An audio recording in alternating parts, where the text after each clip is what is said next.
Good morning my dear students. आज की इस क्लास में हमको बेटा बात करना है क्लास 12th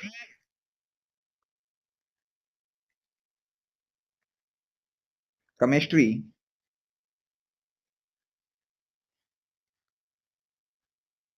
आज की इस क्लास में बेटा हम लोग बात करेंगे क्लास 12th केमिस्ट्री में बायोमोलिक्यूल्स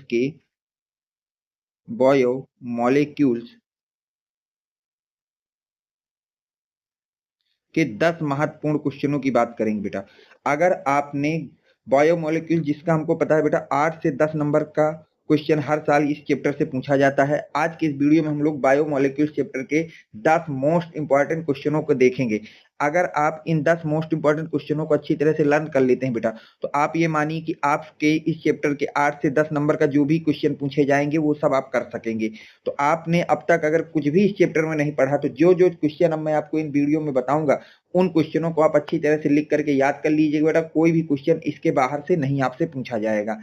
तो पहला क्वेश्चन आपको जो याद करना है बेटा इस चैप्टर में, वो याद करना है पॉलीसेकेराइड किसे कहते हैं, इसे किस प्रकार वर्गीकृत किया जाता है, स्टार्च एवं सेलुलोज की संरचना की विवेचना करता है। तो अब आपको बताना है बेटा कि पॉलीसेकेराइड किसे कहते हैं। पहला क्वेश्चन ये है कि पॉलीसेकेराइड किसे कहते हैं। तो देखिए, पॉलीसेकेराइड हम किसको कहते हैं इसकी बात कर लेते हैं। ठीक है, देखिए यहाँ पे मैंने लिखा है, इसको पढ़िए। पॉलीसेकेराइड ऐसे जटिल कार्बोहाइड्रेट जो 10 से अधिक मोनोसेकेराइड इकाइयों के आपस में जुड़ने से प्राप्त होते हैं, पॉलीसेकेराइड कहलाते हैं। तो पॉलीसेकेराइड क्या होते हैं बेटा, ऐसे कार्बोहाइड्रेट जिसमें आपकी बेटा 10 से ज्यादा मोनोसेकेराइड मोनोसेकेराइड इकाइयां आपस में जुड़ी होती हैं। ऐसे कार्बोहाइड्रेट जिनमें 10 से ज्यादा मोनोसेकेराइड इकाइयां आपस में जुड़ी होती हैं, उनको हम लोग पॉलीसेकेराइड कहते हैं। पॉलीसेकेराइड ऐसे जटिल कार्बोहाइड्रेट होते हैं जिनमें 10 से अधिक मोनोसेकेराइड इकाइयां आपस में जुड़ी होती हैं, उनको हम लोग क्या बोलते हैं बेटा, पॉलीसेकेराइड बोलते हैं। अगर मैं आपसे उदाहरण की बात करूं तो जैसे स्टार्च हो गया, ग्लाइकोजन हो गया, सेलुलोज हो गया, ये सब हमारे पॉलीसेकेराइड होते हैं। ये तो हो गया बेटा हमारा पहला क्वेश्चन कि पॉलीसेकेराइड किसे कहते हैं। अब हमसे पूछा जा रहा है बेटा इन्हें किस प्रकार से वर्गीकृत किया जाता है। तो देखिए, पॉलीसेकेराइड का वर्गीकरण, अगर हम लोग बात करते हैं पॉलीसेकेराइड का वर्गीकरण, तो पॉलीसेकेराइड को निम्नलिखित 4 आधारों पर वर्गीकृत किया गया है। जो आपके पॉलीसेकेराइड होते हैं बेटा, इसको हम लोग निम्नलिखित 4 आधारों पर वर्गीकृत करते हैं। पहला है मोनोसेकेराइड इकाइयों के आधार पर। पॉलीसेकेराइड का वर्गीकरण हमने 4 आधारों पर किया है। कितने आधारों पर किया है बेटा, 4 आधारों पर किया है। उनमें से पहला होता है बेटा आपके पास मोनोसेकेराइड इकाइयों के आधार पर। दूसरा वर्गीकरण है बेटा कार्य के आधार पर। तीसरा वर्गीकरण है आपका श्रृंखला की प्रकृति के आधार पर। और अगला वर्गीकरण है बेटा आवेश के आधार पे। तो याद रखना बेटा, जो आपके पास पॉलीसेकेराइड इकाइयां होती हैं, इनको हम लोगों ने 4 आधार पर वर्गीकृत किया है। कितने आधार पर बेटा, 4 आधार पर। मोनोसेकेराइड इकाइयों के आधार पर, कार्य के आधार पर, श्रृंखला के आधार पर और आवेश के आधार पर। तो अब हम क्यों एक एक की बात करते हैं। तो सबसे पहले हम लोग बात करेंगे बेटा मोनोसेकेराइड इकाइयों के आधार पर। तो अगर हम बात करते हैं बेटा मोनोसेकेराइड इकाइयों के आधार पर, तो इस आधार पर पॉलीसेकेराइडों को 2 भागों में बांटा गया है। मोनोसेकेराइड इकाइयों के आधार पर जो पॉलीसेकेराइड है, इनको हमने बेटा 2 भागों में बांटा है। पहला है भंडारण पॉलीसेकेराइड और दूसरा है संरचनात्मक पॉलीसेकेराइड। पहला है बेटा भंडारण पॉलीसेकेराइड और दूसरा है संरचनात्मक पॉलीसेकेराइड। दूसरा हमने वर्गीकरण किया है बेटा श्रृंखला की प्रकृति के आधार पर। तो श्रृंखला की प्रकृति के आधार में अगर मैं बात करता हूं आपसे बेटा, तो श्रृंखला की प्रकृति के आधार पर पॉलीसेकेराइड का वर्गीकरण, इनको फिर से बेटा हमने 2 भागों में बांटा है। श्रृंखला की प्रकृति के आधार पर भी पॉलीसेकेराइड को हमने कितने भागों में बांटा है बेटा, 2 भागों में बांटा है। पहला है रैखिक पॉलीसेकेराइड और दूसरा है बेटा शाखित पॉलीसेकेराइड। पहला है रैखिक पॉलीसेकेराइड और दूसरा है बेटा आपके पास शाखित पॉलीसेकेराइड। तीसरा वर्गीकरण हमने किया है बेटा आवेश के आधार पर पॉलीसेकेराइड का वर्गीकरण। तो आवेश के आधार पर अगर मैं आपसे बात करूं, तो इस आधार पर पॉलीसेकेराइड को हमने 2 भागों में बांटा है। इस आधार पर हमने पॉलीसेकेराइड को बेटा कितने भागों में बांटा है, 2 भागों में बांटा है। पहला होता है उदासीन पॉलीसेकेराइड, दूसरा होता है बेटा ऋणावेशित पॉलीसेकेराइड। ऋणावेशित पॉलीसेकेराइड, यहां तक आपको कोई डाउट नहीं होना चाहिए।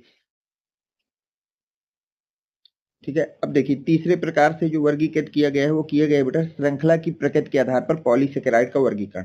तो इस आधार पर पॉलीसेकेराइड को 2 भागों में बांटा गया है। श्रृंखला के आधार पर पॉलीसेकेराइड का वर्गीकरण हमने फिर से कितने भागों में किया बेटा, 2 प्रकार से किया है। उनमें से पहला है बेटा आपके पास रैखिक पॉलीसेकेराइड और दूसरा होता है शाखित पॉलीसेकेराइड। दूसरा क्या होता है बेटा, शाखित पॉलीसेकेराइड। इसके बाद जो चौथे प्रकार से हमने पॉलीसेकेराइड को बांटा है बेटा वो है आवेश की प्रकृति के आधार पर। तो आवेश के आधार पर पॉलीसेकेराइड को फिर से हम दो भागों में बांटते हैं। एक होता है उदासीन पॉलीसेकेराइड और एक होता है आपके पास बेटा ऋणावेशित पॉलीसेकेराइड। उदासीन पॉलीसेकेराइड और ऋणावेशित पॉलीसेकेराइड्स। यहां तक आपको कोई डाउट मेरे हिसाब से नहीं होना चाहिए। ठीक है, अब देखिए इसके आगे और हमसे इस क्वेश्चन में क्या पूछा गया था बेटा, और हमसे यहाँ पे पूछा गया है स्टार्च और सेलुलोज की संरचना की विवेचना। पॉलीसेकेराइड क्या होता है इसकी बात हो गई, ये कितने प्रकार के होते हैं इसकी बात हो गई। अब हम बात करते हैं स्टार्च और सेलुलोज की संरचना पर। तो देखिए स्टार्च की अगर हम संरचना की बात करें तो स्टार्च की बेटा ये संरचना होती है, इसको ध्यान से देख लीजिए, ये स्टार्च की संरचना है। अब देखिए स्टार्च एक पॉलीसेकेराइड है। स्टार्च क्या है बेटा, एक पॉलीसेकेराइड होता है जो एल्फा डी प्लस ग्लूकोज के अणुओं से मिलकर बना होता है। जो किससे मिलकर बना होता है बेटा, एल्फा डी प्लस ग्लूकोज के अणुओं से मिलकर बना होता है। दो एल्फा डी प्लस ग्लूकोज के अणु एक दूसरे के साथ एल्फा 1,4 ग्लाइकोसिडिक बंधों के द्वारा जुड़े होते हैं। और जो आपका स्टार्च होता है इसमें जो दो ग्लूकोज के अणु होते हैं वो कौन सा बंध बनाते हैं बेटा, एल्फा 1,4 ग्लाइकोसिडिक बंध द्वारा जुड़े होते हैं। ये तो हो गया स्टार्च। अब हम बात करते हैं बेटा सेलुलोज की संरचना। तो देखिए ये है बेटा आपकी सेलुलोज की संरचना। ठीक है, इसको कहते हैं सेलुलोज की संरचना। अब देखिए सेलुलोज में क्या होता है, C6H10O5 का N ये पॉलीमर होता है, का एक रैखिक पॉलीमर है, का एक रैखिक क्या है बेटा, पॉलीमर है, जो बीटा डी ग्लूकोज इकाइयों से मिलकर बना होता है। जो किससे मिलकर बना होता है बेटा, बीटा डी ग्लूकोज इकाइयों से मिलकर बना होता है, जो बीटा 1,4 ग्लाइकोसिडिक बंध द्वारा एक दूसरे जुड़े होते हैं। और यहाँ पर कौन सा बंध पाया जाता है बेटा, वो याद रखना, यहाँ पे बंध पाया जाता है एल्फा, एक मिनट, यहाँ पर जो बंध पाया जाता है वो कौन सा पाया जाता है बेटा, एल्फा 1,4 ग्लाइकोसिडिक बंध पाया जाता है। यहाँ पर जो बंध पाया जाता है वो पाया जाता है बीटा 1,4 ग्लाइकोसिडिक बंध। जबकि स्टार्च में जो बंध पाया जाता है वो कौन सा होता है, 1,4 वो भी होता है, पर ये होता है एल्फा 1,4 ग्लाइकोसिडिक बंध, और यहाँ पर होता है बेटा एल्फा 1,4 बीटा 1,4। तो याद रखना स्टार्च में, किसमें बेटा, स्टार्च में अगर हम लोग बात करते हैं स्टार्च की, तो स्टार्च में जो बंध पाया जाता है वो होता है बेटा एल्फा 1,4 ग्लाइकोसिडिक बंध। जबकि जो आपका सेलुलोज होता है, सेलुलोज, इसमें जो बंध पाया जाता है वो होता है बेटा आपके पास बीटा 1,4 ग्लाइकोसिडिक। क्या होता है बेटा, बीटा 1,4 ग्लाइकोसिडिक बंध। तो इस बात को याद रखना। अब हम बात करते हैं बेटा नेक्स्ट क्वेश्चन क्या है जो आपको लर्न करना चाहिए उसकी बात करते हैं। ठीक है, देखिए उसको। अब देखिए बेटा अगला क्वेश्चन क्या कह रहा है, डीएनए में पाए जाने वाले 4 क्षारकों के संरचना चित्र बनाइए। ये क्वेश्चन बेटा 2 मार्क्स में आपसे बोर्ड में कई बार पूछा जा चुका है। अब आपसे कह रहा है कि जो डीएनए होता है बेटा, क्या होता है डीएनए, इसमें पाए जाने वाले जो 4 क्षारक होते हैं इनके आपको क्या बनाना है बेटा, संरचना सूत्र बनाना है, इनके चित्र बनाना है कि कौन कौन से होते हैं। देखिए डीएनए में पाए जाने वाले 4 क्षारक, तो डीएनए में पाया जाता है बेटा एडेनिन। तो एडेनिन को ए से दिखाते हैं बेटा, ये इसकी संरचना है, इसको आपको लर्न कर लेना है। इसको आपको क्या कर लेना है बेटा, लर्न कर लेना है, याद रखना। ये हो गई एडेनिन। एडेनिन के बाद जो दूसरा होता है वो होता है आपके पास बेटा थाइमीन। ये आपके थाइमीन की संरचना है, इसको याद कर लीजिएगा। इसके बाद अगला होता है बेटा आपके पास ग्वानीन। अगला क्या होता है बेटा, ग्वानीन। तो देखिए ग्वानीन क्या होता है उसकी बात कर लेते हैं। ग्वानीन की संरचना मैं यहाँ बना दे रहा हूँ, थोड़ा सा मिसप्रिंट हो गया है। तो याद रखना ग्वानीन आपका होता है कुछ इस प्रकार का। ग्वानीन को हम लोग जी से दिखाते हैं बेटा, किससे दिखाते हैं, जी से। तो ये आपके ग्वानीन की संरचना है।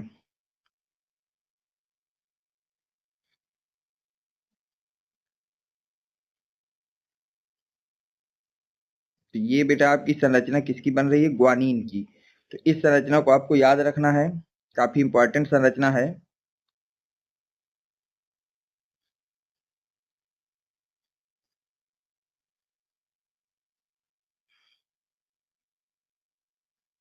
ग्वानीन, ये आपका हो गया बेटा ग्वानीन की संरचना। तो इसको याद रखना, ये ग्वानीन की हो गई। ग्वानीन के बाद अगला होता है बेटा आपके पास साइटोसिन। अगला क्या होता है बेटा, साइटोसिन। तो ये संरचना है बेटा साइटोसिन की। ये किसकी बेटा, साइटोसिन की। इस संरचना को बना लेना, साइटोसिन की संरचना है।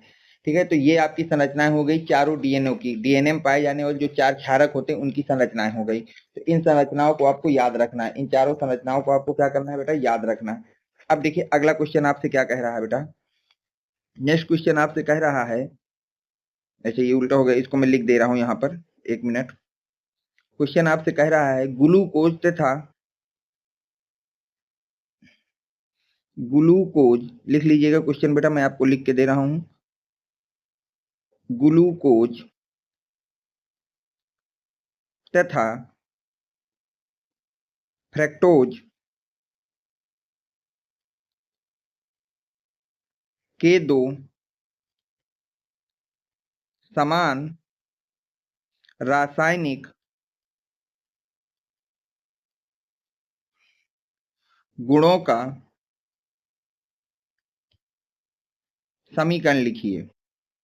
काफी इंपॉर्टेंट क्वेश्चन है बेटा, समीकरण लिखिए। इस क्वेश्चन को आप लिख लीजिए, ग्लूकोज तथा फ्रक्टोज के दो समान रासायनिक गुणों के समीकरण लिखिए। लिख लिया। अब देखिए इसके समीकरण कैसे लिखेंगे हम लोग बेटा, तो हम हेडिंग डालेंगे बेटा ग्लूकोज तथा फ्रक्टोज के दो समान रासायनिक गुणधर्मों का समीकरण। तो सबसे पहला बेटा हाइड्रोक्सिल एमीन के साथ।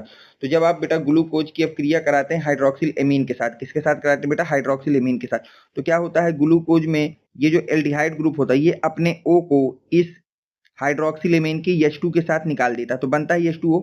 और यहाँ पर जो CH है ये डबल बॉन्ड N के साथ जुड़ के, N से जुड़ा है OH, बना लेता है D प्लस ग्लूको ऑक्जाइम। क्या बना देता है बेटा, D प्लस ग्लूको ऑक्जाइम। तो आप D प्लस ग्लूकोज की रिएक्शन जब कराते हैं हाइड्रोक्सिल एमीन के साथ, तो वहां से बनता है आपको D प्लस ग्लूको ऑक्जाइम। ठीक है, ये तो हो गई ग्लूकोज की। अब इसी तरह की हमको दिखाना है फ्रक्टोज के साथ। तो देखिए जब आप D माइनस फ्रक्टोज, ये होता है बेटा D माइनस फ्रक्टोज की अपक्रिया कराते हैं हाइड्रोक्सिल एमीन के साथ, तो यहाँ से क्या होता है बेटा, ये जो O है ये यहाँ से 2H को निकाल के बना लेता है वाटर, और यहाँ पर कार्बन डबल बॉन्डेड N जुड़ जाता है और इस तरह का कंपाउंड बनता है, और इसका नाम होता है D माइनस फ्रैक्टो ऑक्जाइम्स। क्या नाम होता है बेटा, D माइनस फ्रैक्टो ऑक्जाइम्स। तो ये हो गया पहला गुणधर्म बेटा। हमको कितने लिखने हैं, हमको दो गुणधर्म लिखना है। तो पहला हो गया हाइड्रोक्सिल एमीन के साथ अपक्रिया। अब देखिए अगला है आपके पास हाइड्रोजीन के साथ अपक्रिया। किसके साथ बेटा अपक्रिया, हाइड्रोजीन के साथ अपक्रिया। तो देखिए हाइड्रोजीन के साथ अपक्रिया जब आप D प्लस ग्लूकोज की अपक्रिया हाइड्रोजीन के साथ कराते हैं, तो यहाँ से क्या होता है कि ये जो O है ये बेटा यहाँ से 2H को निकाल करके बना लेता है वाटर, और डबल बॉन्ड N हम यहाँ पर जोड़ देंगे, तो यहाँ से बनेगा D प्लस ग्लूको हाइड्राजोन। यहाँ से क्या बनता है आपका बेटा, D प्लस ग्लूको हाइड्राजोन आपको यहाँ से मिल जाता है।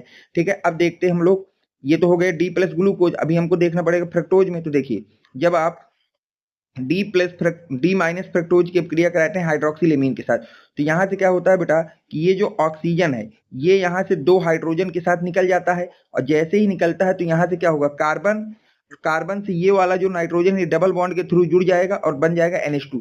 तो इसका नाम होता है बेटा D माइनस फ्रक्टोज हाइड्राजोन। इसका नाम क्या होता है बेटा, D माइनस फ्रक्टोज हाइड्राजोन और साथ में वाटर। तो ये हो गया बेटा क्वेश्चन।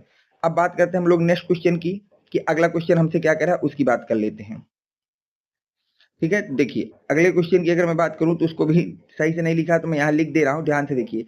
अगला क्वेश्चन आपसे कह रहा है बेटा कि विटामिन, अगला क्वेश्चन है बेटा विटामिन A व C हमारे लिए क्यों आवश्यक हैं, क्यों आवश्यक हैं। विटामिन A व C हमारे लिए क्यों आवश्यक है, इनके मुख्य स्रोत लिखिए, इनके महत्वपूर्ण, उनके महत्वपूर्ण स्रोत लिखिए, महत्वपूर्ण स्रोत लिखिए। अब ये क्वेश्चन देखिए क्या आपसे कह रहा है कि विटामिन A और C हमारे लिए क्यों आवश्यक है। अब आपको बताना है कि विटामिन A और विटामिन C हमारे लिए क्यों आवश्यक है, और इनके जो महत्वपूर्ण स्रोत होते हैं उनके विषय में आपको लिखना है। तो देखिए हम लोग इस क्वेश्चन का आंसर कैसे लिखेंगे बेटा, विटामिन A हमारे लिए आवश्यक क्यों है। सबसे पहले बेटा दृष्टि के लिए, विटामिन A आंखों के लिए बहुत जरूरी होती है तथा यह रतौंधी जैसी बीमारियों से बचाता है। जो विटामिन A है बेटा ये हमारे आंखों के लिए बहुत ज्यादा जरूरी होती है, और हमारे आंखों में होने वाले रतौंधी रोग से ये हमको बचाता है। दूसरा, प्रतिरक्षा प्रणाली के लिए विटामिन A संक्रमणों से लड़ने में मदद करता है। जो आपका विटामिन A होता है बेटा ये क्या करता है, संक्रमणों से लड़ने में हमारी सहायता करता है। तीसरा, विटामिन A से हमको क्या लाभ होता है, आवश्यक क्यों है, ये त्वचा और हड्डियों के लिए, विटामिन A त्वचा और हड्डियों और कोशिकाओं के विकास के लिए भी आवश्यक होता है। जो विटामिन A होता है बेटा ये त्वचा, हड्डियों और कोशिकाओं के विकास के लिए भी आवश्यक होता है। अब अगर हम बात करें विटामिन A के प्रमुख स्रोत की, तो विटामिन A के प्रमुख स्रोत होते हैं बेटा गाजर, मछली का तेल, दूध, मक्खन, पालक, आदि, ये सब हमारे क्या होते हैं बेटा, हमारे विटामिन ए के प्रमुख स्रोत होते हैं, पालक आदि। ठीक है, अब हम बात करते हैं यहाँ से नेक्स्ट क्वेश्चन, विटामिन ए के प्रमुख स्रोत हो गए। अब हम बात करते हैं विटामिन सी की बेटा। तो देखिए विटामिन सी हमारे लिए क्यों आवश्यक है। सबसे पहला तो हमारे विटामिन सी का उपयोग है बेटा घावों को भरने के लिए। किसके लिए बेटा, घावों को भरने के लिए। विटामिन सी चोटों और घावों को जल्दी ठीक करने में मदद करता है। जो विटामिन सी होता है बेटा, ये क्या करता है, चोटों और घावों को जल्दी ठीक करने में हमारी सहायता करता है। दूसरा, इससे हमको क्या लाभ होता है बेटा, प्रतिरक्षा प्रणाली को मजबूत करने के लिए। जो आपके पास विटामिन सी होता है, ये श्वेत रक्त कणिकाएं, जिनको बेटा डब्ल्यूबीसी कहते हैं, इनको मजबूत करता है। और जो डब्ल्यूबीसी कणिकाएं होती हैं, ये क्या करती हैं, संक्रमण तत्वों से लड़ती हैं। तो हमारी दूसरा लाभ ये हो गया। तीसरे लाभ की अगर बात करें बेटा, आयरन के अवशोषण के लिए। हमारा जो विटामिन सी की आवश्यकता हमारे शरीर को किसके लिए बेटा, आयरन के अवशोषण के लिए। किसके लिए बेटा, अवशोषण के लिए। देखिए आयरन के अवशोषण के लिए इसकी क्या आवश्यकता होती है। विटामिन सी भोजन में आयरन को शरीर को सोखने में मदद करता है। जो विटामिन सी होता है, भोजन में जो आयरन हम ग्रहण करते हैं, उस भोजन से आयरन को सोखने में सहायता करता है, जिससे खून बनता है। चौथा उपयोग क्या है बेटा, विटामिन सी की आवश्यकता हमें क्यों है, ऊतकों के निर्माण के लिए। विटामिन सी हड्डियों, कार्टिलेज, उपास्थिति, त्वचा और रक्त वाहिकाओं के निर्माण तथा रख रखाव में महत्वपूर्ण भूमिका निभाती है। और जो आपके पास बेटा विटामिन सी होती है, ये क्या करता है, हड्डियों में, कार्टिलेज में, उपास्थि जिसको बोलते हैं त्वचा और रक्त वाहिकाओं के निर्माण तथा रख रखाव में महत्वपूर्ण भूमिका निभाती है। अब हम अगर बात करें विटामिन सी के महत्वपूर्ण स्रोत, तो इसके स्रोत होते हैं बेटा खट्टे फल, कोई भी खट्टा फल जैसे आंवला हो गया, हरी पत्तेदार सब्जियां हो गई, शिमला मिर्च हो गया, ब्रोकली हो गई, ये सब इसके प्रमुख स्रोत हैं। अब देखिए नेक्स्ट क्वेश्चन आपसे क्या कह रहा है, अगले क्वेश्चन की हम लोग बात करते हैं, क्वेश्चन नंबर 20 की। ठीक है, अब देखिए अगला क्वेश्चन आपसे क्या कह रहा है बेटा, कि डाइसेकेराइड किसे कहते हैं। अब वो कह रहा है बेटा कि जो डाइसेकेराइड है वो किसको कहते हैं, इन्हें किस प्रकार से वर्गीकृत किया जाता है। डाइसेकेराइड किसे कहते हैं, इसे किस प्रकार वर्गीकृत किया जाता है। माल्टोज, लैक्टोज तथा सुक्रोज की संरचनाओं की विवेचना करिए। ये क्वेश्चन बेटा 5 नंबर में आपसे बोर्ड में कई बार पूछा जा चुका है। तो क्वेश्चन सबसे पहला है कि डाइसेकेराइड किसे कहते हैं। तो देखिए डाइसेकेराइड किसे कहते हैं हम लोग। डाइसेकेराइड ऐसे कार्बोहाइड्रेट होते हैं जिनमें दो मोनोसेकेराइड इकाइयां एक दूसरे के साथ ग्लाइकोसिडिक बंध द्वारा जुड़े होते हैं।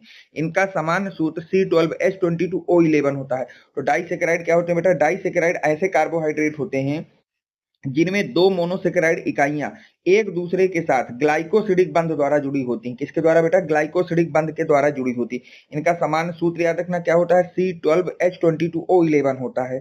ठीक है, अगर हम लोग डाइसेकेराइड की बात करें तो हमारे पास डाइसेकेराइड मुख्यतः 3 तरह के हैं, सुक्रोज है, लैक्टोज है, माल्टोज है। तो मोनोसेकेराइड में कौन कौन से, तो सुक्रोज में होता है बेटा आपके पास ग्लूकोज और फ्रक्टोज, लैक्टोज में होता है ग्लूकोज और गैलेक्टोज, माल्टोज में हमारा मोनोसेकेराइड कौन कौन सा होता है, ग्लूकोज और ग्लूकोज। सामान्य नाम अगर हम बात करें, सुक्रोज को सामान्य नाम होता है टेबल शुगर, लैक्टोज को मिल्क शुगर और माल्टोज को माल्ट शुगर कहते हैं। तो इसको याद रखना। अब हमसे क्या पूछा था, वर्गीकरण। भाई सबसे पहला क्वेश्चन था डाइसेकेराइड किसे कहते हैं, ये हो गया। डाइसेकेराइड ऐसे कार्बोहाइड्रेट जिनमें दो मोनोसेकेराइड उपस्थित होते हैं। अब इनका वर्गीकरण की अगर हमको बात करना हो तो देखिए डाइसेकेराइड का वर्गीकरण, डाइसेकेराइड को दो भागों में वर्गीकृत किया गया है। डाइसेकेराइड को हमने कितने भागों में वर्गीकृत किया बेटा, दो भागों में। एक है बेटा अपचायक डाइसेकेराइड और दूसरा है गैर अपचायक डाइसेकेराइड। एक है अपचायक डाइसेकेराइड और एक है गैर अपचायक डाइसेकेराइड। तो ये वर्गीकरण हो गया। इसके बाद हमसे क्या पूछा है, माल्टोज की संरचना की विवेचना। तो देखिए माल्टोज की अगर हम संरचना की बात करें, माल्टोज की संरचना की विवेचना, तो माल्टोज एक डाइसेकेराइड है। पहली बात याद रखना कि जो माल्टोज होता है ये हमारा एक डाइसेकेराइड है। जो माल्टोज होता है बेटा ये हमारा क्या होता है, एक डाइसेकेराइड है। दूसरी बात, यह दो ग्लूकोज इकाइयों से मिलकर बनता है। जो माल्टोज है किससे बनता है बेटा, दो ग्लूकोज इकाइयों से मिलकर बनता है। इसमें एक ग्लूकोज का पहला कार्बन तथा दूसरे ग्लूकोज के चौथे कार्बन आपस में ग्लाइकोसिडिक बंध बनाता है। और ये जो दोनों ग्लूकोज जुड़ते हैं, इनमें से पहले कार्बन का, वो पहले ग्लूकोज का पहला कार्बन और दूसरे ग्लूकोज का चौथा कार्बन के बीच में बंध बनता है। और कौन सा बंध बनता है, ग्लाइकोसिडिक बंध बनता है। इस बात को याद रखना है। ठीक है, अब देखिए ये स्ट्रक्चर होता है किसका बेटा, ये है माल्टोज का स्ट्रक्चर। देखिए इस कार्बन को कहते हैं एक, इस कार्बन का नाम होता है 2, इसका नंबर होता है 3 और इसका नंबर होता है बेटा 4 और इसको बोलते हैं कार्बन 5 और इसको बोलते हैं कार्बन 6। अब यहाँ पे आइए, ये पहला कार्बन हो गया, ये दूसरा कार्बन हो गया, ये हमारे पास बेटा तीसरा कार्बन हो गया, ये चौथा कार्बन हो गया, ये पांचवा हो गया, छठवां हो गया। तो देखिए यहाँ पर जो ग्लूकोसिडिक बंध बन रहा है वो किसके बीच में हो रहा है? पहले ग्लूकोज का पहले कार्बन और दूसरे ग्लूकोज के चौथे कार्बन के बीच में बंध बना है, और इस बंध का नाम होता है बेटा ग्लाइकोसिडिक बंध। ये कहाँ कहाँ बन रहा है? C1C4 में बन रहा है।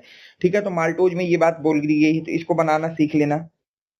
अब इसके बाद देखिए क्या करना है आपको, आगे समझिए। यह एक प्रकार की अपचायक शर्करा होती है। जो माल्टोज होता है वो एक प्रकार की कैसी संरचना है बेटा?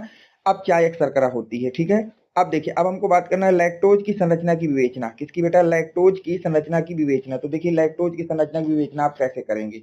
तो लैक्टोज एक डाइसेकेराइड है। इस बात को याद रखना कि जो लैक्टोज होता है ये भी बेटा एक क्या है? डाइसेकेराइड है। ठीक है, यह ग्लूकोज और गैलेक्टोज नामक दो मोनोसेकेराइड इकाइयों से मिलकर बना होता है। और जो आपका गैलेक्टोज होता है ये कैसे बना होता है बेटा? एक ग्लूकोज और एक गैलेक्टोज की दो मोनोसेकेराइड इकाइयों से मिलकर बना होता है। यह दूध तथा डेयरी उत्पादों में पाया जाता है। जो लैक्टोज होता है बेटा ये कहाँ पाया जाता है? दूध में पाया जाता है और डेयरी उत्पादों में पाया जाता है। इसके बाद देखिए नेक्स्ट क्वेश्चन। इसमें गैलेक्टोज का पहला कार्बन जिसको हम C1 बोलते हैं और ग्लूकोज का चौथा कार्बन आपस में ग्लाइकोसिडिक बंध के द्वारा जुड़े होते हैं। और लैक्टोज में क्या होता है बेटा कि जो पहला कार्बन है ग्लूकोज का और चौथा कार्बन, ग्लूकोज का पहला कार्बन और ग्लूकोज के चौथे कार्बन के बीच में ग्लूकोसिडिक बंध बनता है। कैसे बनता है इसकी बात कर लेते हैं। देखिए ये है हमारे पास ग्लूकोज, तो ये हो गया बेटा पहला कार्बन, ये हो गया दूसरा कार्बन, तीसरा कार्बन, चौथा कार्बन, पांचवा कार्बन, छठवां कार्बन। अब यहां से आ जाइए बेटा, पहला कार्बन, दूसरा कार्बन, तीसरा कार्बन, चौथा कार्बन, पांचवा कार्बन, छठवां कार्बन। तो देखिए यहाँ पर जो ये है ग्लूकोसिडिक बंध, ये कहाँ पर बना है? पहले कार्बन और चौथे कार्बन के बीच में बना है। इसी बात को हमने ऊपर लिखा है। अब हम बात करते हैं बेटा सुक्रोज की संरचना की कैसी होती है। ठीक है, अब देखिए बेटा हमको क्या करना है? सुक्रोज की संरचना की विवेचना करना है। तो पहली बात याद रखना बेटा कि यह एक डाइसेकेराइड होता है। जो आपका सुक्रोज होता है ये क्या होता है बेटा? एक प्रकार का डाइसेकेराइड होता है। यह अल्फा डी प्लस ग्लूकोज तथा बीटा डी माइनस फ्रक्टोज के एक एक अणु से मिलकर बना होता है। यानी कि जब आपको सुक्रोज को बनाना होगा बेटा, किसको बनाना होगा? सुक्रोज को। तो वहां पर आपको ये बात याद रखनी है कि ये कैसे बनता है? एक मोल अल्फा डी प्लस ग्लूकोज तथा एक मोल बीटा डी माइनस फ्रक्टोज, जब ये दोनों आपस में मिलते हैं तो वहां से हमको क्या मिलता है बेटा? सुक्रोज प्राप्त होता है। इसमें अल्फा डी प्लस ग्लूकोज का पहला कार्बन तथा बीटा डी माइनस फ्रक्टोज के दूसरे कार्बन के बीच में ग्लाइकोसिडिक बंध बना होता है। तो बोला जा रहा है कि जब आपके ये ग्लूकोज और फ्रक्टोज आपस में जुड़ते हैं तो वहां पर कौन सा बंध बनता है बेटा? ग्लाइकोसिडिक बंध बनता है। वहां पे कैसा बंध बनता है बेटा? ग्लाइकोसिडिक बंध बनता है। और यह बंध किसके बीच में बनता है? ग्लूकोज के पहले कार्बन, ग्लूकोज के पहले कार्बन तथा फ्रक्टोज के दूसरे कार्बन के बीच में यह बंध बनता है। ठीक है यहाँ तक। अब देखिए आगे।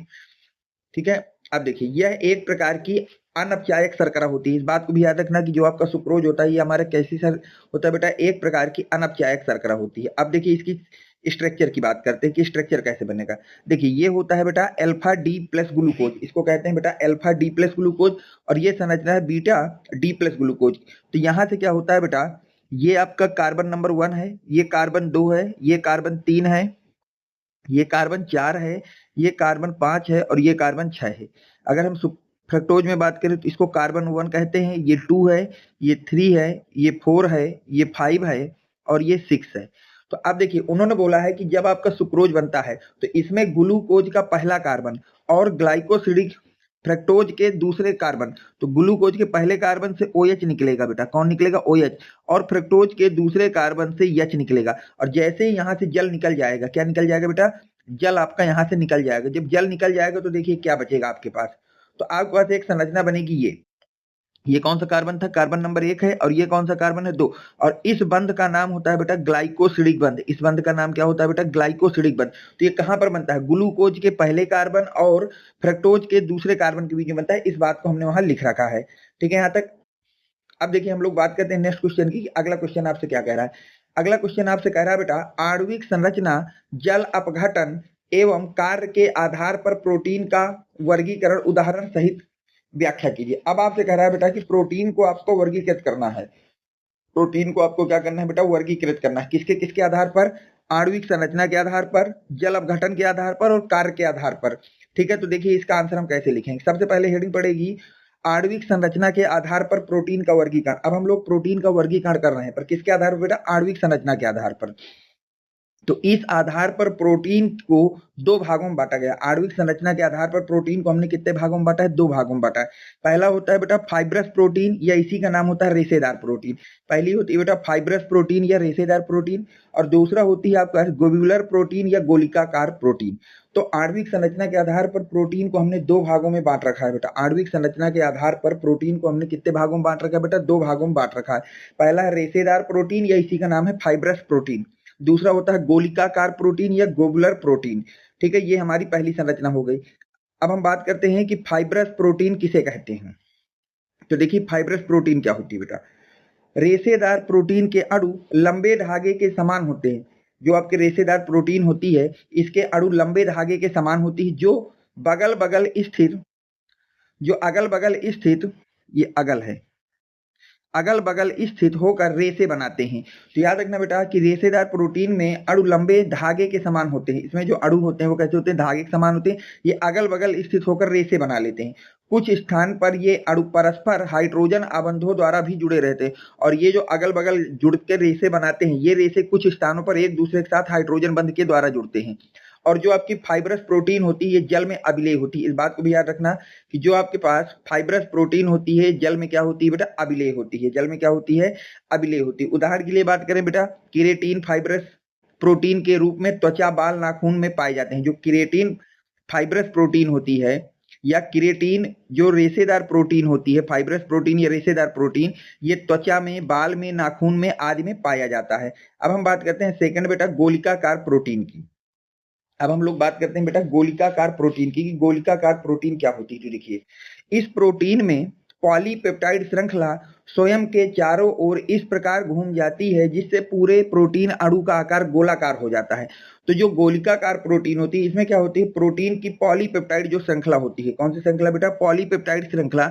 ये स्वयं के चारों ओर, अपने ही चारों ओर इस तरह से मुड़ जाती है, घूम जाती है, कि जो प्रोटीन का पूरा अणु है एक श्रृंखला के समान हो जाता है। किसके समान हो जाता है? श्रृंखला के समान हो जाता है, गोलाकार हो जाता है।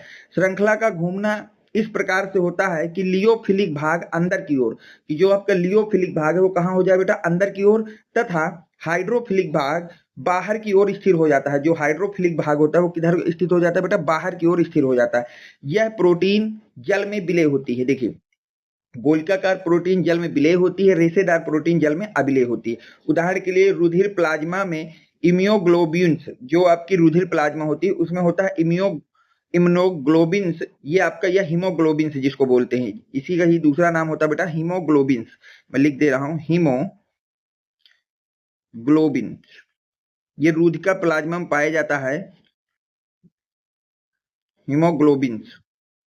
तो याद रखना बेटा हीमोग्लोबिन जो होता है रुधिर प्लाज्मा के अंदर पाया जाता है। ये एक गोलिकाकार प्रोटीन होती है। अब हम चलते हैं, ये तो पहला वर्गीकरण हो गया बेटा आणविक संरचना के आधार पर। किसके आधार पर बेटा? आणविक संरचना के आधार पर। अब हमको प्रोटीन का वर्गीकरण करना है जल अपघटन के आधार पर बेटा। किसके आधार पर?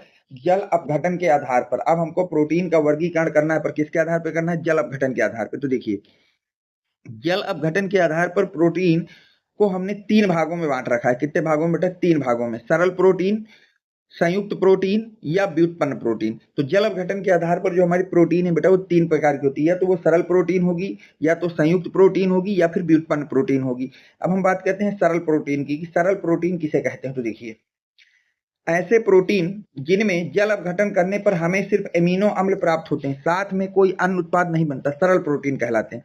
सरल प्रोटीन क्या है बेटा? ऐसी प्रोटीन जिनका जब हम जल अपघटन कराते हैं, जिनका हम लोग क्या कराते हैं बेटा? जल अपघटन, तो हमें सिर्फ वहां से एमिनो अम्ल मिले, वहां से सिर्फ क्या मिले बेटा? एमिनो अम्ल मिले, कोई अन्य उत्पाद नहीं बनता। तो इस प्रकार की प्रोटीन को सरल प्रोटीन कहते हैं। इस प्रकार की प्रोटीन को हम लोग क्या कहते हैं बेटा? सरल प्रोटीन कहते हैं। जैसे अंडे का सफेद भाग जिसको एब्यूलिन कहते हैं, रक्त में ग्लोबिन्स हो गया, त्वचा में केलोजन हो गया, बाल या नाखून में केरोटीन हो गया, ये सब आपके सरल प्रोटीन होते हैं। सरल प्रोटीन ऐसे प्रोटीन है जो जल अपघटन कराने पर सिर्फ एमिनो अम्ल देंगे, कोई अन्य अम्ल नहीं देंगे। अब हम दूसरी बात करते हैं बेटा संयुक्त प्रोटीन की, कि संयुक्त प्रोटीन किसे कहते हैं। तो देखिए संयुक्त प्रोटीन क्या होती है बेटा? ऐसे प्रोटीन जो जल अपघटन करने पर अल्फा एमिनो अम्ल के साथ साथ एक ऐसा अणु भी देते हैं जो एमिनो अम्ल नहीं होता, अर्थात अप्रोटीन भाग होता है। तो ऐसे प्रोटीन, संयुक्त प्रोटीन ऐसी प्रोटीन होती है जिनका जल अपघटन कराएंगे तो वहां से अल्फा एमिनो अम्ल तो हमको मिलेंगे, अल्फा एमिनो अम्ल तो मिलेंगे, पर साथ में अल्फा एमिनो अम्ल के साथ साथ कोई ऐसा भी अणु मिलेगा जो एमिनो अम्ल नहीं होगा, यानी कि अप्रोटोनिक भाग होगा। कैसा भाग होगा बेटा? अप्रोटोनिक भाग होगा। ठीक है, अप्रोटोनिक भाग को प्रोस्थेटिक समूह भी कहते हैं। और याद रखना बेटा कि जो अप्रोटोनिक भाग है, जो अप्रोटीन भाग है, इसको प्रोटेस्टिक समूह भी कहा जाता है। यह समूह प्रोटीन की जैव प्रतिक्रियाओं को नियंत्रित करते हैं। और यह भाग जो होता है, जो अप्रोटीनीकृत भाग होता है, ये प्रोटीन की जैव प्रक्रियाओं को नियंत्रित करता है। ठीक है, इस समूह को अलग कर देने से इसकी क्रिया करने की क्षमता समाप्त हो जाती है। और अगर इस अप्रोटोनिक भाग को हमने प्रोटीन से अलग कर दिया तो प्रोटीन के क्रिया करने की जो क्षमता है वो नष्ट हो जाती है, समाप्त हो जाती है। इस प्रकार की प्रोटीन को संयुग्मित प्रोटीन कहा जाता है, या संयुक्त प्रोटीन या संयुग्मित प्रोटीन कहा जाता है। उदाहरण की अगर हम लोग बात करते हैं बेटा, तो म्यूकस प्रोटीन, रक्त प्लाज्मा प्रोटीन, केसिन, ये दूध प्रोटीन होती है, हीमोग्लोबिन, न्यूक्लियंस में आदि, ये सब आपकी प्रोटीन जो होती है, ये सब कैसी होती है बेटा? संयुक्त प्रोटीन होती है। कैसी प्रोटीन होती है बेटा? संयुक्त प्रोटीन होती है। अब हम बात करते हैं तीसरी प्रोटीन जो कि व्युत्पन्न प्रोटीन है। अब हम लोग बात करते हैं बेटा तीसरी प्रोटीन की, जो कि आपकी व्युत्पन्न प्रोटीन मानी जाती है। तो देखिए व्युत्पन्न प्रोटीन क्या है? वे प्रोटीन जो सरल प्रोटीन या संयुग्मी प्रोटीन के अम्ल या क्षार या एंजाइम द्वारा आंशिक जल अपघटन कराने से प्राप्त होते हैं। तो याद रखना बेटा, व्युत्पन्न प्रोटीन किन्हें कहते हैं? ऐसी प्रोटीन जो सरल प्रोटीन या संयुग्मी प्रोटीन के अम्ल या क्षार या एंजाइम द्वारा आंशिक जल अपघटन कराने से प्राप्त होते हैं। तो ऐसी प्रोटीन जो सरल प्रोटीन या संयुग्मी प्रोटीन का अम्लीय अथवा क्षारीय या एंजाइम की उपस्थिति में जल अपघटन कराने से बनती है, उस प्रोटीन का नाम है बेटा व्युत्पन्न प्रोटीन। उस प्रोटीन का क्या नाम बेटा? व्युत्पन्न प्रोटीन। उदाहरण के लिए प्रोटीओस, पेप्टोन आदि, ये दो वर्गीकरण हो गए। अब तीसरी तरह से हमको प्रोटीन को वर्गीकरण करना है बेटा कार्य के आधार पर। तो याद रखना बेटा, कार्य के आधार पर प्रोटीन को 7 भागों में बांटा गया है। कार्य के आधार पर प्रोटीन को हमने कितने भागों में बांटा है बेटा? 7 भागों में बांटा है। कार्य के आधार पर प्रोटीन को 7 भागों में बांटा गया है। कौन कौन से बेटा? एंजाइम प्रोटीन, संरचनात्मक प्रोटीन, परिवहन प्रोटीन, भंडारण प्रोटीन, संकुचन प्रोटीन, हार्मोनल प्रोटीन, रक्षात्मक प्रोटीन। तो कार्य के आधार पर प्रोटीन हमारे पास 7 प्रकार की होती हैं। अब इन सबको एक एक की बात कर लेते हैं। तो सबसे पहला है बेटा एंजाइम प्रोटीन की। एंजाइम प्रोटीन क्या होता है? तो देखिए, वे प्रोटीन जो शरीर में होने वाली रासायनिक अभिक्रियाओं की गति बढ़ाते हैं। ऐसी प्रोटीन जो शरीर में होने वाली रासायनिक अभिक्रियाओं की गति बढ़ाते हैं, उनको हम लोग एंजाइम प्रोटीन कहते हैं। उनको क्या कहते हैं बेटा? एंजाइम प्रोटीन कहते हैं। उदाहरण के लिए एमाइलेज हो गया, पेप्सिन हो गया, ट्रिप्सिन हो गया आदि। ठीक है, अब दूसरी प्रोटीन होती है हमारे पास बेटा रक्षात्मक प्रोटीन। दूसरी कौन सी होती है बेटा? संरचनात्मक प्रोटीन। तो वे प्रोटीन जो कोशिका तथा ऊतकों की संरचना तथा मजबूती प्रदान करते हैं। ऐसी प्रोटीन जो कोशिका तथा ऊतकों की संरचनात्मक या संरचना या मजबूती प्रदान कराते हैं, उन प्रोटीनों को संरचनात्मक प्रोटीन कहा जाता है। उदाहरण के लिए केरोटीन, ये बाल या नाखून में पाया जाता है।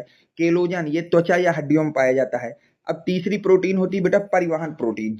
तीसरी प्रोटीन कौन सी है बेटा? परिवहन प्रोटीन। कि परिवहन प्रोटीन किसे कहते हैं? तो देखिए, वे प्रोटीन शरीर में विभिन्न पदार्थों को एक स्थान से दूसरे स्थान तक परिवहन कराती हैं। परिवहन प्रोटीन का काम क्या है कि जो शरीर में विभिन्न पदार्थ हैं, इनको एक स्थान से दूसरे स्थान तक ले जाना। इनमें उदाहरण में आता है हीमोग्लोबिन, एम्बुलिन आदि, ये सब आपकी परिवहन प्रोटीन होती हैं। अगली प्रोटीन है बेटा भंडारण प्रोटीन। तो अगर हम बात करें भंडारण प्रोटीन की, तो ये प्रोटीन भोजन तथा धातुओं का भंडारण करती है। ये प्रोटीन का काम क्या है बेटा? भंडारण प्रोटीन का काम है भोजन तथा धातुओं का भंडारण करना। उदाहरण के लिए फेरिटीन, केसीन आदि, फेरिटीन, केसीन आदि।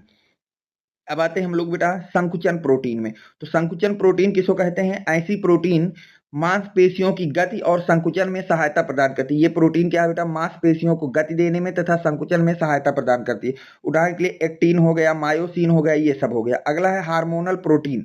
अगला कौन सा है बेटा? Hormonal protein. अगर हम बात करते हैं हार्मोनल प्रोटीन किसे कहते हैं, तो ये प्रोटीन शारीरिक क्रियाओं का नियंत्रण करती है। ये प्रोटीन क्या करती है बेटा? शारीरिक क्रियाओं का नियंत्रण करती है। उदाहरण के लिए इंसुलिन हो गया, ग्रोथ हार्मोन्स हो गया, ये सब आपकी हार्मोनल प्रोटीन कहलाती है। ये सब कौन सी प्रोटीन बेटा? हार्मोनल प्रोटीन है।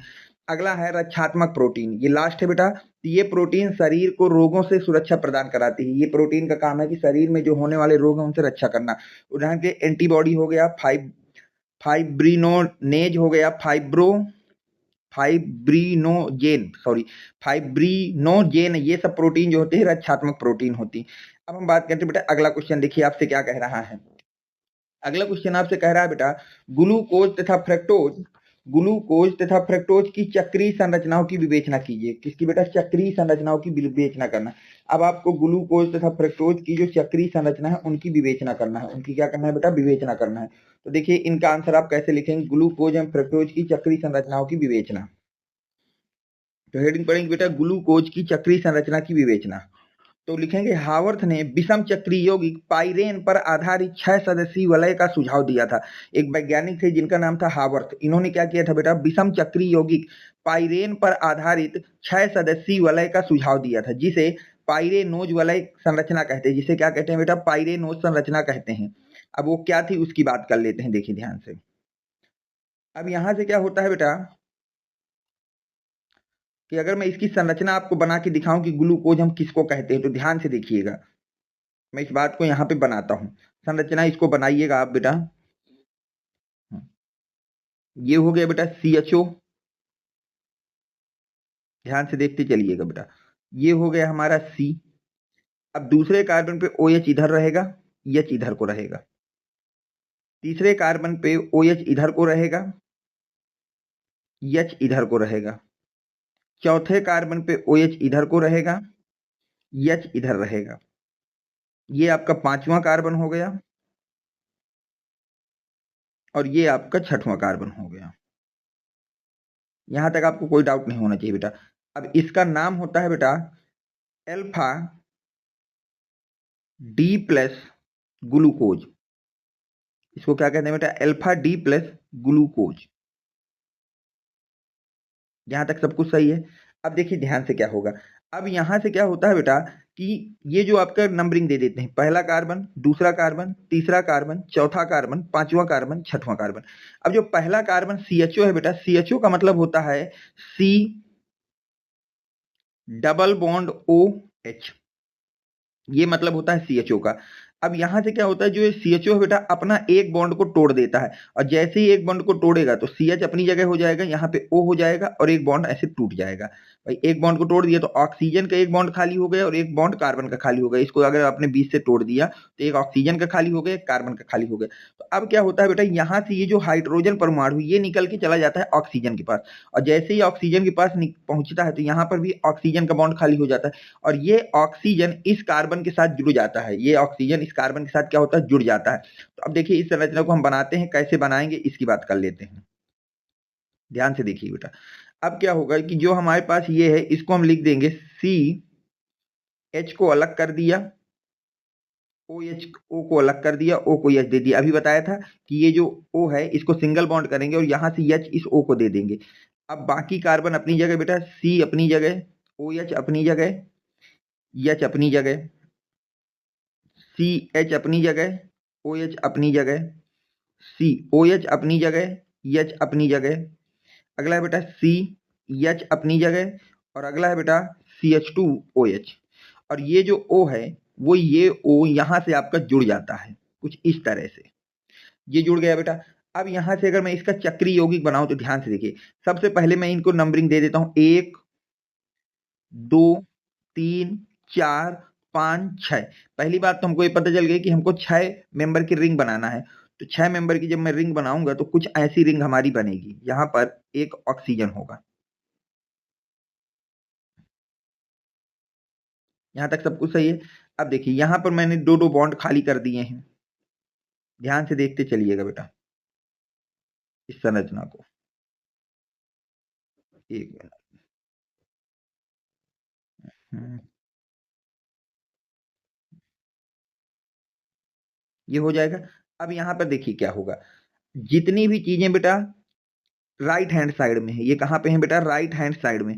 इनको हम हमेशा लगाते हैं बेटा डाउनवर्ड डायरेक्शन में। इनको कहां लगाते हैं बेटा? डाउनवर्ड में। और जितनी भी चीजें हमारे पास लेफ्ट हैंड साइड में है, यहाँ पर लेफ्ट हैंड साइड में, इनको हमेशा लगाएंगे अपवर्ड डायरेक्शन में। इस बात को लिख लेने, ये शानदार ट्रिक है जो मैंने आपको बता दिया। अब देखिए पहला कार्बन, यहां से नंबरिंग पहले दे लेते हैं कौन से कार्बन का क्या मतलब है। ये आपका हो गया पहला कार्बन, दूसरा, तीसरा, चौथा, 5वां और 6वां कार्बन। अब देखिए ध्यान से, यहां से अब हमको एक एक ग्रुप को ले चलना है। तो अगर मैं यहाँ से एक एक ग्रुप की बात करता हूं तो पहले कार्बन के H जो है राइट हैंड साइड में तो नीचे लगेगा, दूसरे का OH, तीसरे का H, चौथे का OH, पांचवें का कोई मतलब ही नहीं है, पांचवें में OH हो गया। हाँ सही है। अब देखिए इसके आगे आप लोग क्या करेंगे। अब ये हो गया भाई पहला कार्बन, दूसरा कार्बन, तीसरा कार्बन, चौथा कार्बन, पांचवा। अब पांचवें में जो ये है ये ग्रुप है CH2OH। अब यहां से आगे देखिए आप कैसे करेंगे।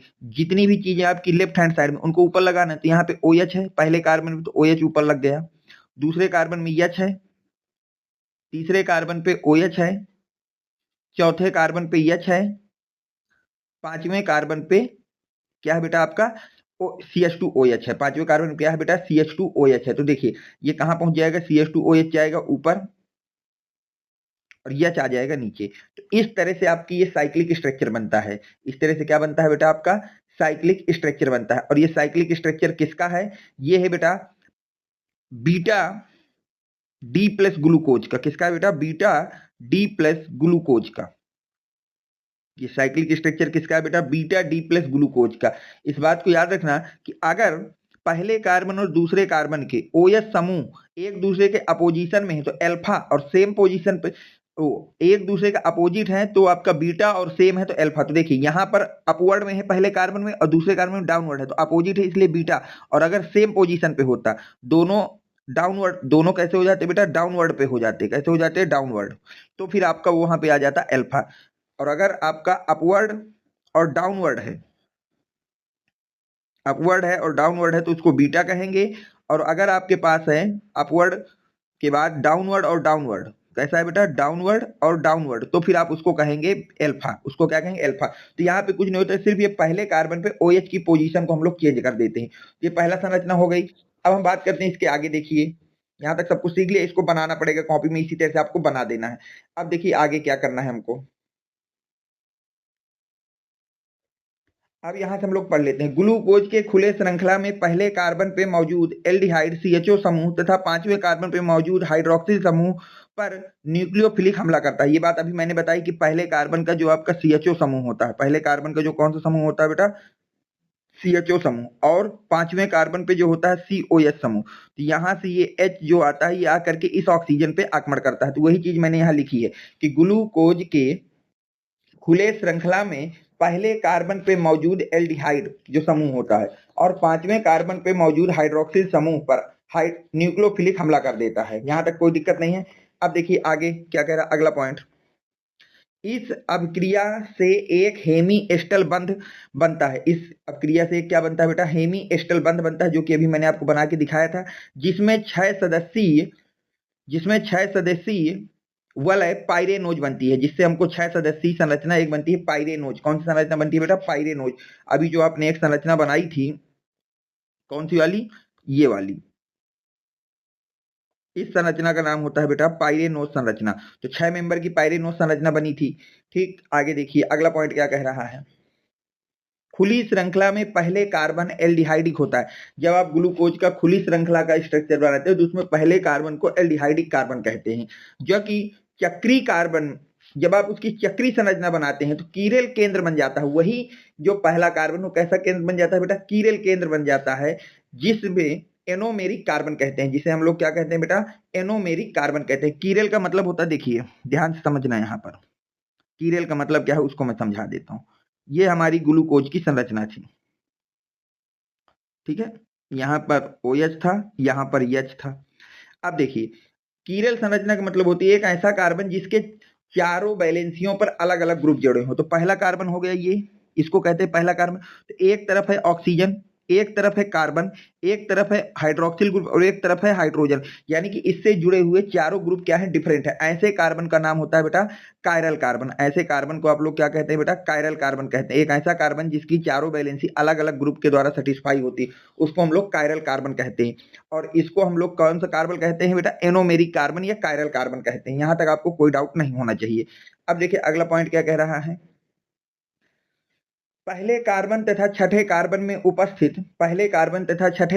उपस्थित हाइड्रोक्सिल समूह यदि समान दिशा में हो तो उसे अल्फा डी प्लस ग्लूकोज कहते हैं। क्या कहते हैं बेटा? अल्फा डी प्लस ग्लूकोज कहते हैं। अगर पहले कार्बन और छठे कार्बन पे जो OH समूह की पोजीशन है वो सेम हो जाए तो उसे अल्फा कार्बन कहते हैं, और पहले कार्बन और छठे कार्बन के OH समूह की दिशा अलग अलग हो जाए तो उसको हम लोग बीटा ग्लूकोज कहते हैं। उसे क्या कहते हैं? Beta D plus glucose. और अगर समान है तो अल्फा डी प्लस ग्लूकोज कहते हैं। यहां तक आपको कोई डाउट नहीं होना चाहिए। अब देखिए मैं एक बार बना के आपको दिखा देता हूं।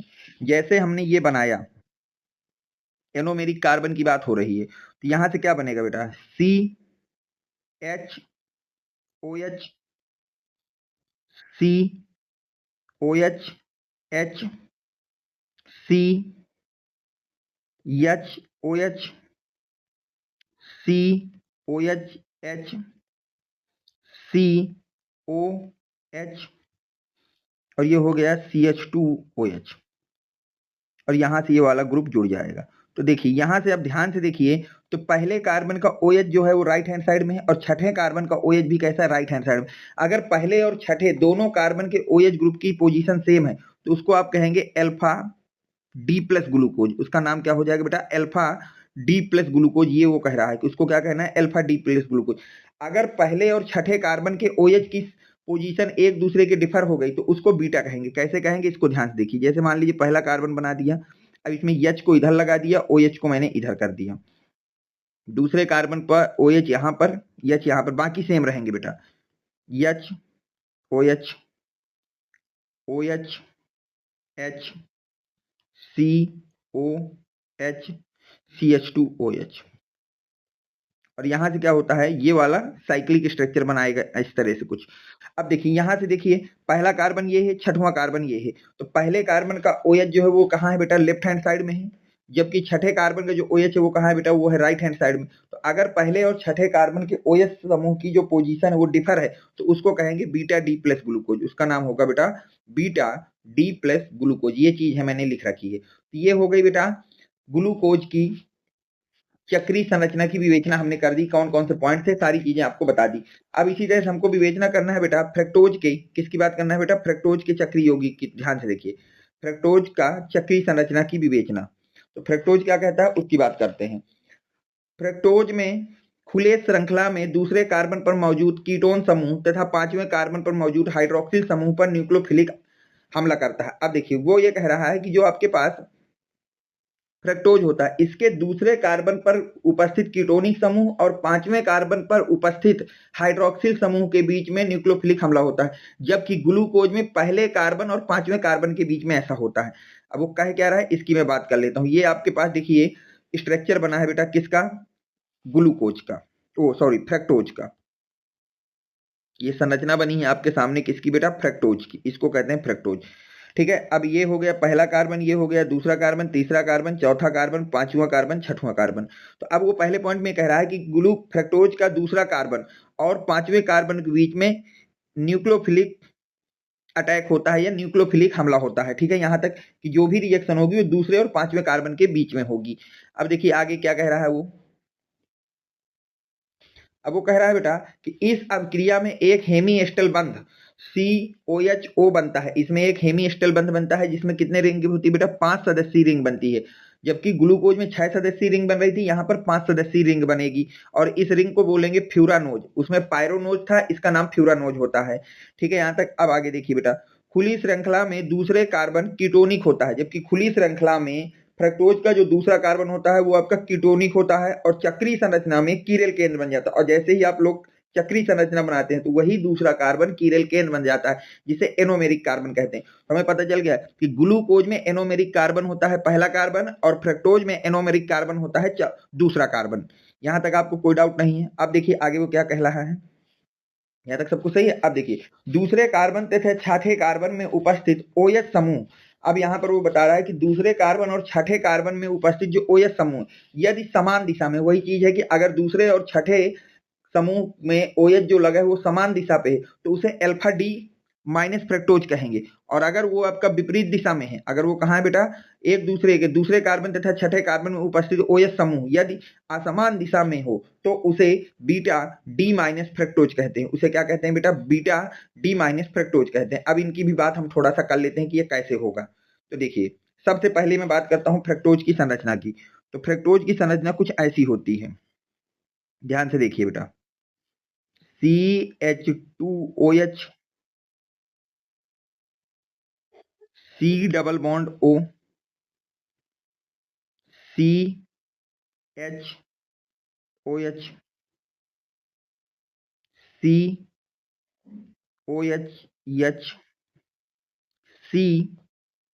COH, और ये हो गया CH2OH। ये होता है बेटा डी माइनस फ्रक्टोज। इसको क्या कहते हैं बेटा? D minus fructose. यहां तक आपको कोई डाउट नहीं होना चाहिए। अब देखिए यहां से होता क्या है बेटा कि जो आपका फ्रक्टोज होता है, इसका दूसरा कार्बन क्या करता है यहां से CH2OH। अब ये दूसरा कार्बन जो है ये बेटा क्या करता है, यहां से एक बॉन्ड अपना तोड़ देता है, इस तरह से ऑक्सीजन के द्वारा एक बॉन्ड को तोड़ देता है। तो ऑक्सीजन यहां से पांचवें कार्बन से हाइड्रोजन को अपने पास जोड़ लेता है, और ये वाला बॉन्ड पांचवें कार्बन से जाके जुड़ जाएगा। पांचवा कार्बन कौन सा होगा, उसको बना लेते हैं CHOH, COH, और ये हो जाएगा बेटा CH और O, और ये वाला बॉन्ड यहां से जाकर के जुड़ जाएगा, और छठवां कार्बन आपका आ जाएगा CH2OH। अब ध्यान से देखिए यहां से, ये हो गया डी माइनस फ्रक्टोज। अब वो ये कह रहा है कि ये OH समूह, दूसरे कार्बन और छठे कार्बन के OH समूह की पोजीशन के बेसिस पे हम बोलते हैं कि हमारा ये अल्फा फ्रक्टोज है या बीटा फ्रक्टोज है। अब कैसे बोलते हैं इसकी बात कर लेते हैं। मान लीजिए कल के दिन आपने इस स्ट्रक्चर को कुछ ऐसा बना दिया CH2OH। अब इसमें जो OH समूह है इसको हमने लगा दिया राइट हैंड साइड में। OH समूह को कहां लगा दिया बेटा? राइट हैंड साइड में। दूसरा कार्बन हो गया CHOH, COH, अगला हो गया CHO, और लास्ट हो गया बेटा CH2OH।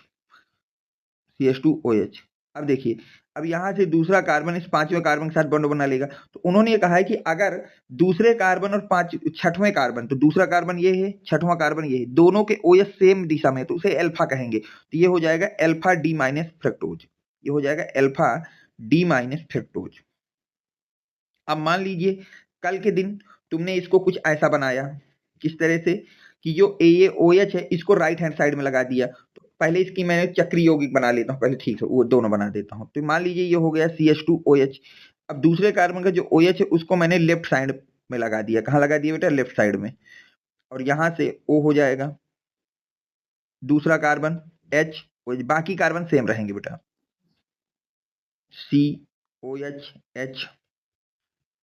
CH, और ये वाला यहाँ जुड़ जाएगा, और छठवां कार्बन आ जाएगा आपका CH2OH। तो अब देखिए यहाँ पर क्या है बेटा कि जो दूसरा कार्बन है, कौन सा कार्बन है बेटा? दूसरा। तो दूसरा कार्बन ये है, छठवां कार्बन ये, तो दोनों के OH समूह की दिशा जो है वो विपरीत है। ये लेफ्ट हैंड साइड में है और ये राइट हैंड साइड में। तो इसको बोलोगे आप लोग बीटा डी माइनस फ्रक्टोज। इसको क्या बोलोगे बेटा? Beta D minus fructose. इसका नाम हो जाएगा बीटा डी माइनस फ्रक्टोज। यहां तक आपको कोई डाउट नहीं चाहिए, ये बात की गई। अब इनकी चक्री यौगिकों को अगर देखना हो तो देखिए उनको भी हम लोग देख लेते हैं कि चक्री यौगिक कैसे देखेंगे। देखिए ये है बेटा अल्फा डी माइनस फ्रक्टोज का चक्री यौगिक, इसको याद कर लेना। वही चीज है कि जो चीजें राइट हैंड साइड में उनको डाउनवर्ड लगा दीजिए, और जो चीजें आपकी लेफ्ट हैंड साइड में उनको अपवर्ड डायरेक्शन में लगा दीजिएगा। और ये आपका हो गया बीटा डी माइनस फ्रक्टोज का संरचना सूत्र। ठीक है, अब हम चलते हैं नेक्स्ट क्वेश्चन पे कि अगला क्वेश्चन आपसे क्या कह रहा है। देखिए अगला क्वेश्चन कह रहा है कि विटामिन, निम्नलिखित विटामिन के स्रोत तथा इन विटामिनों की कमी से होने वाले रोगों का उल्लेख करना है। अब आपसे कह रहा है बेटा कि कुछ विटामिन आपको दी गई हैं, vitamin A, vitamin C, vitamin D, vitamin E और विटामिन के। इन विटामिनों के स्रोत आपको लिखना है और इनकी कमी से होने वाले रोगों को भी बताना है, कौन कौन से रोग होते हैं। ये क्वेश्चन 2024 के बोर्ड एग्जाम में आपसे पूछा गया था। सेट नंबर था GA। सेट नंबर क्या था बेटा? GA, और 5 नंबर का क्वेश्चन था। कितने नंबर का था बेटा? 5 नंबर का क्वेश्चन था। तो देखिए इसको आप कैसे करेंगे। सबसे पहले बात करते हैं हम लोग विटामिन ए के स्रोत की। किसकी बात करते हैं बेटा? विटामिन ए के स्रोत की बात कर लेते हैं कि विटामिन ए क्या होता है। तो देखिए विटामिन ए के स्रोत हैं गाजर, शकरकंद, पालक, कद्दू, आम, पपीता आदि। ये विटामिन ए के स्रोत हैं। अगर हम बात करते हैं कि विटामिन ए की कमी से होने वाले रोग कौन कौन से हैं, तो रतौंधी है, ये रोग, थैलेसीमिया है, बिटोट स्पॉट है, संक्रमण का खतरा है, प्रजनन क्षमता में कमी है, ये सब विटामिन ए की कमी से होने वाले रोग हैं, इनको लर्न कर लेना है। इसी तरह से अगर मैं आपसे बात करूं विटामिन सी के स्रोत, तो संतरा है, नींबू है, चकोतरा है, अमरूद है, शिमला मिर्च है, आंवला, ये सब विटामिन सी के स्रोत हैं। अब इनकी कमी से कौन कौन से रोग हो सकते हैं बेटा, अगर मैं बात करूं तो स्कर्वी हो सकता है, त्वचा रोग हो सकता है, एनीमिया हो सकता है, घाव का जल्दी ना भरना, या ऐसे रोग हो सकता है कि आपके कोई घाव अगर गलती से हो जा रहा है तो जल्दी से वो ठीक ही नहीं होता है, तो ये सब रोग होते हैं विटामिन सी की कमी से। ये सब रोग होते हैं किसकी कमी से बेटा, विटामिन सी की कमी से। अब हम बात करते हैं विटामिन डी के स्रोत। मछली है, अंडे की जर्दी है, पनीर है, गोमांस है, ये सब आपके विटामिन डी के मुख्य स्रोत होते हैं। अगर विटामिन डी की कमी से होने वाले रोगों की बात की जाए तो रिक्टेस है, ऑस्टियोपोरोसिस है, ऑस्टियोमलेशिया है, मांसपेशियों में कमजोरी, ये सब विटामिन डी की कमी से होने वाले रोग होते हैं। अब अगर मैं बात करूं विटामिन ई के मुख्य स्रोत कौन कौन से होते हैं बेटा, तो वसा है, तेल है, सब्जियां हैं, मुर्गी है, मांस है, मछली है, ये सब विटामिन ए के मुख्य स्रोत होते हैं, विटामिन ई के मुख्य स्रोत होते हैं। अब अगर आपके शरीर में विटामिन ई की कमी हो गई तो कौन कौन से रोग आपके शरीर में हो सकते हैं, उनकी मैं बात कर लेता हूं। तो देखिए, तंत्रिका संबंधित विकार हो सकते हैं, दृष्टि संबंधित समस्याएं हो सकती हैं, हीमोलिटिक एनीमिया हो सकता है, हीमोलिटिक एनीमिया आदि, ये सब आपकी रोग हो सकते हैं। ठीक है, अब हम बात करते हैं विटामिन के स्रोत की। विटामिन के कहाँ कहाँ पाया जाता है, तो हरे पत्तेदार सब्जियों में, वनस्पति तेल में, अंडे की जर्दी में, चिकन में, बीफ में, ये सब विटामिन के प्रमुख स्रोत होते हैं। हरी पत्तीदार सब्जियां हो गई, वनस्पति तेल हो गया, अंडे की जर्दी हो गई, चिकन हो गया, बीफ हो गया, ये सब। अब हम बात करते हैं बेटा विटामिन के की कमी से होने वाले रोग। तो विटामिन के की कमी से कौन कौन से रोग होते हैं बेटा, तो हृदय रोग का खतरा बना रहता है, नवजात शिशुओं में रक्तस्रावी रोग होता है, ऑस्टियोपोरोसिस, हेमरेज आदि की समस्या बनी रहती है। तो ये आपके क्वेश्चन का प्रॉपर आंसर, इसको लर्न कर लेना है, इसमें ज्यादा दिमाग आपको नहीं लगाना है। अब देखिए अगला क्वेश्चन क्या कह रहा है, क्वेश्चन नंबर 24 आपसे कह रहा है ग्लूकोज का संरचना सूत्र लिखिए। ग्लूकोज का क्या लिखना है बेटा, संरचना सूत्र लिखिए। इसमें ग्लूकोसैकरिक अम्ल तथा ग्लूकोआक्जाइम कैसे प्राप्त करेंगे, समीकरण भी दीजिए। तो सबसे पहले आपको तो ग्लूकोज की संरचना बनाना है। तो देखिए ये हो गई बेटा ग्लूकोज की संरचना, अभी मैंने बताया, इसको लर्न कर लेना है। इसका नाम होता है डी प्लस ग्लूकोज, इसका पूरे का नाम क्या होता है बेटा, डी प्लस ग्लूकोज, इसको लर्न कर लेना। अब देखिए, अब हम बात करते हैं ग्लूकोज से सैकरिक अम्ल की। ग्लूकोज से अगर हमको सैकरिक अम्ल बनाना है तो कैसे बनाएंगे, जब हम ग्लूकोज का ऑक्सीकरण सांद्र नाइट्रिक अम्ल के द्वारा कराते हैं, जब हम ग्लूकोज का ऑक्सीकरण कराते हैं, किसके द्वारा, सांद्र नाइट्रिक अम्ल के द्वारा, तो हमको ग्लूकोसाइक्रिक अम्ल प्राप्त होता है। क्या प्राप्त होता है बेटा, ग्लूकोसाइक्रिक अम्ल। ये क्या होता है, नाइट्रिक अम्ल जो होता है बेटा, ये एल्डिहाइड ग्रुप को कार्बोक्सिलिक ग्रुप में, और प्राथमिक एल्कोहल वाले ग्रुप को, प्राइमरी एल्कोहल का जो ग्रुप होता है उसको कार्बोक्सिलिक अम्ल में कन्वर्ट कर देता है। द्वितीयक एल्कोहल से इसका कोई मतलब नहीं होता, तो पहले और छठवें कार्बन पे कार्बोक्सिलिक समूह लग जाते हैं, बाकी सेम होता है। तो यहां से हमको ग्लूकोसैकरिक अम्ल प्राप्त हो जाता है। ठीक है, और क्या प्राप्त करना था हमको, ग्लूकोज से ग्लूकोआक्जाइम, अगला हमको बनाना था ग्लूकोज से ग्लूकोआक्जाइम। तो देखिए, जब हम ग्लूकोज की अपक्रिया हाइड्रोक्सिल एमीन के साथ कराते हैं, जब हम ग्लूकोज की अपक्रिया किसके साथ कराते हैं बेटा, हाइड्रोक्सिल एमीन के साथ कराते हैं, तो हमें ग्लूकोआक्जाइम प्राप्त होता है। तो हमें यहाँ से क्या प्राप्त हो जाता है बेटा, ग्लूकोआक्जाइम। तो अगर आपको ग्लूकोज से ग्लूकोआक्जाइम प्राप्त करना है तो आपको क्या करना है, उसकी रिएक्शन करा देना है हाइड्रोक्सिल एमीन के साथ। किसके साथ करा देना है बेटा, हाइड्रोक्सिल एमीन के साथ। ठीक है, अब रिएक्शन कैसे होगी, ये हो गया डी प्लस ग्लूकोज, ये हो गया हाइड्रोक्सिल एमीन। तो यहाँ से क्या होता है बेटा, ये ऑक्सीजन यहां से 2 हाइड्रोजन को निकाल देता है, और यहां पर CH से डबल बॉन्ड के द्वारा NOH जुड़ जाता है, और इस स्ट्रक्चर का नाम होता है ग्लूकोआक्जाइम। इसको क्या बोलते हैं बेटा, ग्लूकोआक्जाइम। ठीक है, अब हम बात करते हैं नेक्स्ट क्वेश्चन की, जो आपके दिया गया है उसकी बात कर लेते हैं। अब देखिए बेटा, अगला क्वेश्चन आपसे क्या कह रहा है कि हमारे भोजन में प्रोटीन का क्या महत्व है, प्रोटीन के मुख्य स्रोत क्या हैं, प्रोटीन की द्वितीय संरचना के विषय में आप क्या जानते हैं, प्रोटीन का विकृतीकरण के। देखिए, इसमें 3-4 क्वेश्चन एक साथ आपसे पूछ रखा है। पहला क्वेश्चन तो आपसे पूछ रहा है कि हमारे शरीर में प्रोटीन का क्या महत्व। तो देखिए, भोजन में प्रोटीन का महत्व, ठीक है, हमारे शरीर के भोजन में प्रोटीन का क्या महत्व है, हमारे भोजन में प्रोटीन का क्या महत्व। तो भोजन में प्रोटीन का महत्व लिखेंगे, प्रोटीन हमारे शरीर में के लिए निर्माण एवं मरम्मत करने का एक पोषक तत्व होता है। जो प्रोटीन होती है बेटा, ये क्या होता है, हमारे शरीर के लिए निर्माण तथा मरम्मत करने वाला एक पोषक तत्व होता है। इसके निम्नलिखित महत्व होते हैं, इसके निम्नलिखित महत्व होते हैं, और कौन कौन से महत्व हैं हम उनकी बात करते हैं। पहला बेटा, यह शरीर की वृद्धि में सहायक होता है। यह शरीर की वृद्धि में क्या होता है बेटा, सहायक होता है। यह टूटे फूटे ऊतकों की मरम्मत करता है। जो आपका प्रोटीन होता है, ये टूटे फूटे ऊतकों की मरम्मत करता है। यह शरीर में एंजाइम, हार्मोन तथा एंटीबॉडी का निर्माण करता है। जो आपका प्रोटीन होता है, ये शरीर के अंदर एंजाइम, हार्मोन तथा एंटीबॉडी का निर्माण करता है। यह रोगों से लड़ने में सहायता प्रदान करता है, और प्रोटीन हमारे शरीर को रोगों से लड़ने में सहायता प्रदान करता है। यह मांसपेशियों, त्वचा, बाल तथा नाखूनों का निर्माण भी करता है। प्रोटीन का काम होता है मांसपेशियां, त्वचा, बाल, नाखूनों का निर्माण करना। तो ये तो हो गया पहला कि हमारे भोजन में प्रोटीन का क्या महत्व। फिर पूछा गया प्रोटीन के मुख्य स्रोत क्या हैं। तो देखिए, प्रोटीन के मुख्य स्रोत की अगर बात करें, तो प्रोटीन के मुख्य स्रोत दो तरह के होते हैं। ये तो पशु स्रोत हो गया, जो पशुओं के द्वारा मिलता है। दूसरा वनस्पति स्रोत, जो वनस्पतियों से मिलता है। तो पशु स्रोत में होता है दूध, दही, अंडा, मछली, मांस, ये सब आपके पशु स्रोत हैं प्रोटीन के। वनस्पति स्रोत में आते हैं दाल, सोयाबीन, मूंगफली, राजमा, मटर आदि, ये सब वनस्पति स्रोत होते हैं। इसके बाद क्या पूछा इस क्वेश्चन में आपसे, प्रोटीन की द्वितीयक संरचना के विषय में आप क्या जानते हैं। तो प्रोटीन की द्वितीयक संरचना के विषय में पूछ रहा है। तो देखिए, प्रोटीन की द्वितीयक संरचना, तो देखिए यहाँ हम लोग लिखेंगे प्रोटीन की द्वितीयक संरचना। तो प्रोटीन की द्वितीयक संरचना पेप्टाइड श्रृंखला के मुड़ने से बनती है। जो प्रोटीन की द्वितीयक संरचना होती है, ये कैसे बनती है बेटा, पेप्टाइड श्रृंखला के मुड़ने से बनती है। पेप्टाइड श्रृंखला के क्या होती है बेटा, मुड़ने से बनती है। पेप्टाइड श्रृंखला के मुड़ने से बनती है। ठीक है, अब देखिए यहाँ पर थोड़ा सा आगे छूट गया, मैं अलग से लिख दे रहा हूँ, उसको आप लिख लीजिएगा। पेप्टाइड श्रृंखला के मुड़ने से बनती है। प्रोटीन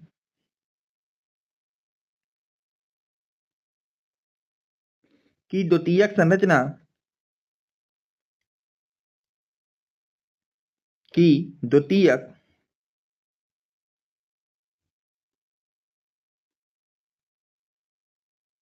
संरचना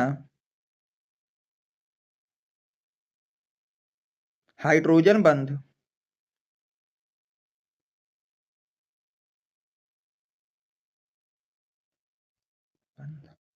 बनने के कारण, हाइड्रोजन बंध बनाने के कारण बहुत अधिक स्थिर होती है। कारण बहुत अधिक स्थिर होती है। तो याद रखना कि जो प्रोटीन की द्वितीयक संरचना होती है, इसमें हाइड्रोजन बंध पाए जाते हैं, जिसके कारण ये बहुत ज्यादा स्थिर या मजबूत होती है। फिर लिखेंगे बेटा, प्रोटीन की द्वितीयक संरचना प्रोटीन की द्वितीयक संरचना दो प्रकार की होती हैं। कितने प्रकार की होती है बेटा, दो प्रकार की होती हैं। दो प्रकार की होती है।